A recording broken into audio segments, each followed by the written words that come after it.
যারা ইতিহাস ভালোবাসেন, যারা ইতিহাসকে জানতে চান, সাথে, সাথে বাংলাকেও জানতে চান, খুব সহজেই ঢাকার আদুরে সোনারগাঁও জাদুঘর ঘুরে আসতে পারেন একদিনের জন্য, ছুটির দিনে পরিবারসহ। ভালোই লাগবে, খোলামেলা পরিবেশ, ইতিহাস জানা যাবে। তবে একটা বিষয় হচ্ছে, এখন জায়গাটা আগের মতো আর নেই।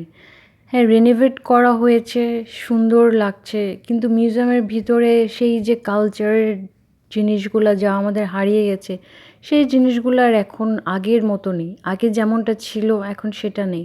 একটা কমার্শিয়ালাইজড ব্যাপার চলে আসছে। তবুও ছেলেমেয়েদের নিয়ে, আমাদের নেক্সট জেনারেশনকে নিয়ে এইসব জায়গাগুলোতে ঘুরতে যাওয়াটা এবং বাংলাকে জানার ছোট্ট একটা প্রচেষ্টা করা যেতেই পারে। খুবই ৫০ টাকার মতো একটা টিকিট লাগবে, আর ঢাকা থেকে ১-১.৫ ঘন্টার মধ্যেই যাওয়া যাবে।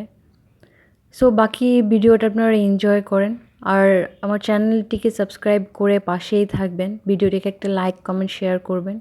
সবাই ভালো থাকবেন, সেফ থাকবেন।